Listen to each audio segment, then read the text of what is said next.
Welcome to our last podcast for bonding.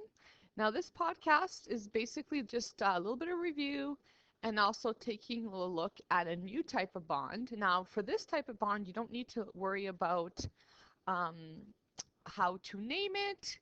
You just need to worry about how to recognize it. And I will only, if I'm going to throw one out there for you on an assessment, I'm only going to use one that I show you during this podcast, okay? So let's take a look at the slide here, and let's take a look at what we know. We know what an ionic substance is. An ionic substance is a metal plus a nonmetal, and here are some examples. And we know that these come with high boiling points, high melting points. Typically, they are all solid at room temperature always. A metallic bond are just basically a mixture of metals, right? Or the bond within the same metal. So for example, copper by itself, right, is going to have the sea of electrons, and that's the key for metallic bonding. It's the sea of electrons. And you definitely don't need to worry about how to name it either. And then we have a molecular compound. We spend a lot of time with that. It's basically a nonmetal plus a nonmetal. And here are some examples. You can have diatomic elements. You can have compounds. You could have, well, we usually call them molecules if they're molecular. However, here we have a sharing of electrons, whereas in ionic you have a transfer of electrons. This is a transfer. This is a sea of electrons, and this is a sharing of electrons. What's new is this guy, a covalent network. Basically, it's usually a semi-metal plus a non-metal together. Let's take a look at the examples. Carbon by itself, kiddos, it has a very, very, very strong bond depending on the stage it's at. Carbon is super cool because carbon could be as fragile as something like coal. Well, coal's not that fragile, but compared to a diamond, because once copper is subjected to immense heat and pressure, the bonds themselves change. So carbon can be as hard as gold, and actually it can be as brittle as ash, because ash is pretty much carbon, right? When you burn wood, what's left over is basically carbon. So carbon is super awesome. It has very cool qualities, and there are a range of properties depending on how much heat and pressure it was subjected to. We have silicone plus carbon combo and a silicone plus oxygen combo. So any of these kiddos are examples of covalent networks, and I'm not going to pull an example out of the air. If I give you one on an assessment, it could be a question like this, where it's you have an ionic substance, a metallic substance, a molecular substance, and a network covalent, and I can say, okay, rate them or place them from highest to lowest melting point, for example. Remember, the stronger the bond, the higher the boiling and melting point. The only one I won't include actually is metallic. Metallic's all over the place. Some metals actually melt at room temperature. I know, it's so cool. I actually have some. One of my students gave me some one time. And some metals melt at very, very high temperature. So I don't include metals because you can prove it to be the lowest melting point or the highest. So I don't include it. I will definitely include ionic, molecular, and covalent network. Okay, ionic crystals. This is review. The large difference in electron negativity between a metal and a nonmetal atoms results in the transfer of electrons, which you know. So we have this transfer of electrons because this EN number, for example, of fluorine, as you recall from past notes, it's 4.0. And let's compare that to sodium, which is 0.9.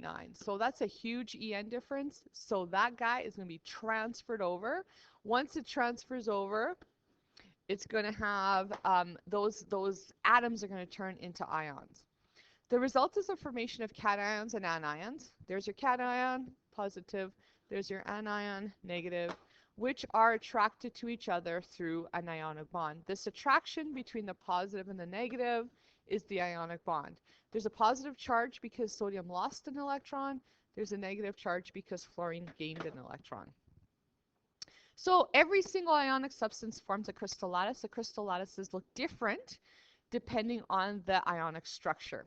So this results in a crystal lattice structure in which each ion is surrounded by ions of the opposite charge, which makes sense. And this is very stable. Metallic crystals, valence electrons are not held together strongly by individual atoms, but act as freely moving negative glue that holds the positive ions together. And it's the sea of constantly moving electrons. It's these electrons that are moving around, and it's the sea of electrons. Okay, so the sea of electrons, because these electrons move around, because they're not like because they're not stuck in one spot, metal has some really cool properties. It's shiny, silvery, it's flexible, right? It's flexible because those that glue can get like liquidier, if that's a word, if it's heated up, and then it could get more like a harder glue, but it's still a glue. It's not like it's kind of like a rubbery glue when it hardens. They all conduct because of this movement of electrons, and they're crystalline, which means electrons provide the electrostatic glue holding the metal ions together, producing structures that are continuous and closely packed. Okay, molecular substances or molecular crystals. Most nonmetal elements and molecular compounds are not solid at room temperature. That's the cool thing about molecular substances. Not cool thing about molecular substances is that cool and not cool at the same time. They're either solid, liquids, or gases. They can be either, and you won't know unless you know. Okay, like for example, right now I told you iodine was solid, so now you know. Carbon dioxide, if it's solid, it's dry ice. If typically at room temperature, it's a gas. Individual molecules are held together by relatively weak intermolecular forces. Remember those: London dispersion, dipole-dipole, hydrogen bonding. London dispersion being the weakest, hydrogen bonding being the strongest. Here's what's new. It's the covalent network crystals. This is new. Covalent network crystals are usually much harder and have much higher boiling and melting points than ionic crystals. Examples: amethyst, citrine, rose quartz. Those are hard. They're very hard. And other variations of quartz, any type of quartz is is um is just a version of your silicone and your oxygen together. They're solids, they're super, super hard. They are the strongest bonds. So diamond structure is an example of a covalent network where individual carbon atoms are held together by covalent bonds, but it's a different type of covalent bond, kiddos. The cumulative effect of these bonds is extremely strong, explaining the hardness and high melting points of these structures. So carbon can form many different types of covalent networks, each with unique physical properties. Here we have the diamond. Now take a look. Here's graphite, which is a type of carbon. Carbon can form things called buckyballs and carbon nanotubes. This is awesome. Nanotechnology is fantastic. I wish you guys were here in front of me so I can talk to you a little bit about, or show you examples of carbon nanotubes. Super cool. Superman, if he were a thing, his cape or his Superman suit would be made out of carbon nanotube fibers. Anyhow, just look at the variety and the difference that how different carbon can be. But keep in mind, covalent networks is the strongest. That is the strongest type of bond.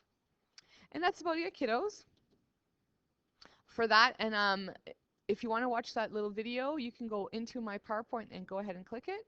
Semiconductors. In an atom of a semiconductor, the highest energy levels may be thought of as being full of electrons that are unable to move from atom to atom. In semiconductor, electrons require only a small amount of energy to jump to the next higher level, right, which is empty. Once in this level, they may move to another atom easily. Basically, we're talking about semiconductors. Things can be conductive in certain circumstances. And let's just summarize. We have ionic substances, cations plus anions. It's an ionic bond. It's hard, brittle, medium to high melting point. There's your examples. Metallic, cations plus electrons, and it's a sea of electrons, right? There are some examples and some properties. Molecular, molecules, they could be solids or solid liquids or gases at room temperature. They're a sharing of electrons. What kind of attracts one molecule to another molecule are these. Remember, London force, dipole-dipole, hydrogen bonding. They're soft, low melting points, non-conducting solids. Molecular substances never conduct, ever, ever. They're non-conducting solids, they're non-conducting liquids, and they even make non-conducting solutions. Here's some examples. Pure water, kiddos, like H2O liquid, does not conduct electricity. It only conducts electricity when stuff is in it. Like salt, which is an ionic substance, when it dissolves, it breaks down into sodium ions and chloride ions, then all of a sudden it's a conductor. And finally, covalent networks, basically made up of different atoms. There's a covalent bond, okay?